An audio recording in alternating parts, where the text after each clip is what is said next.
Welcome agents to today's State of the Game recap video, where we get to learn the release date of update 1.8.3, we get to learn about the new balancing changes that are being made to Striker, and also a change I never saw coming, but this will be a change to the support station drop and pop tactic.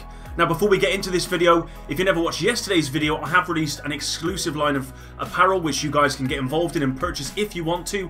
I'll leave the link down below. What you'll get, or what you can purchase, is a premium tee, a hoodie or a long sleeve tee. It's entirely up to you. It will be mainly shipped from the US, as I know that's where the majority of you people are, and there's various colours and sizes that you can choose from. So if that's something you're interested in, it is www.teespring.com/epicslayers. Or as I said, the link will be down below. With that said, let's get into today's State of the Game recap. So to start this off, I just want to confirm that the survival themed shield Phoenix is now live, meaning survival will be free to non-DLC holders for 1 week. So if you are a non-DLC holder and you want to get this shield, you will have 1 week to do it, at which point you will need to purchase the DLC in order to complete the survival shield. Now if you already have the DLC, then of course you can take as long as you want to really get it before the Division 2 comes out. Now, it has been confirmed that update 1.8.3 will be released on August 23rd, which is next Thursday. So, not very long now before we get to see that update. And with that update, we've got some pretty exciting news around Striker, the Showstopper, and around the support station, which I never saw coming. So, Massive did say that they wanted to address the PvP meta and agree there should be more diversity, so they have looked at rebalancing Striker, and I'd have to agree with that. I think most people would agree that Striker, and certainly Striker Showstopper, seems to run the town at this point, so there does need to be some balancing issues, in my opinion, with Striker and Showstopper. So what they've said is that EMP will now not only pause the Striker stacks, but you'll also lose stacks over time, and you won't get any healing when that EMP effect is applied to you, which is, I think, what most people asked to have. They really wanted to make sure the EMP did its job. I'm really glad that actually over time you'll lose stacks whilst in that EMP effect. I think I actually put out that you should lose the stacks entirely, but we'll have to see how this goes. Obviously, they want to nerf it so much into the ground that nobody uses it. They still want to make it a very good set, so this may be the best way to go.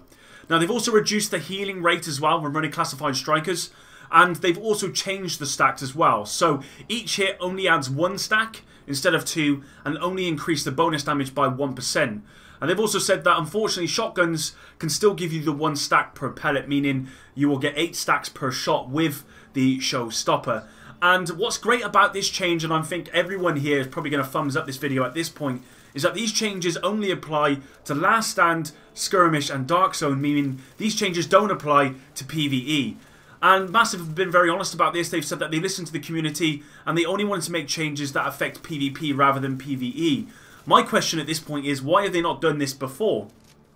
I always thought that the reason they couldn't do it was based on stuff that I don't understand really, but they effectively couldn't do that. But here they are making changes that actually only affect PvP, being the Skirmish, Last Stand and Dark Zone, and no PvE, sorry, which is really good news to hear, and I'm really glad that they're actually listening to everyone else. They did say that these changes are open to further changes, and of course Massive will monitor feedback, and there is no PTS. This is going to go live on August 23rd, and they'll just monitor what people say.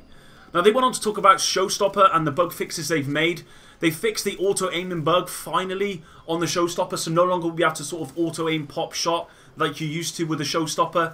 And there was also an RPM issue. Now I did do a video about this a while ago, and people said in the messages below on that video, you know, this is to do with Cronus. And I proved actually it wasn't Cronus. I could actually do this RPM glitch, which effectively meant that I could shoot the Showstopper faster than it should be able to.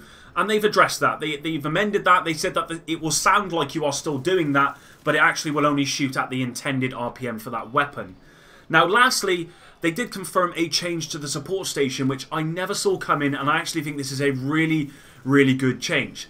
So what they've noticed is they didn't like the drop and pop tactic with the support station, where you could have very low electronics, but blow up the station and still get the master mod healing. And you've probably noticed that most people don't run first aid heal if they've got very low electronics, because there's no point. You barely get any heal, and most people run a support station and they pop it as soon as it drops, and they get much more heal than they would from first aid. And that's due to the changes that were made to 1.8. So Massive weren't happy with this. They've obviously noticed this, and they've made a change. Now you would need to place the support station, and only after a while will you get the full healing, so you can't just drop it and explode it anymore. Now, we don't know exactly how long it will, you have to leave it there before you actually get that. But I assume it's going to be, 3 to 5 seconds, somewhere around that sort of region. We don't know, but I'm really glad they made this change because it means, you can't just, as I said, you can't just pop that station and get that heal straight away. You are going to have to be a little bit more strategic. You are going to have to find a bit more cover in order to use that.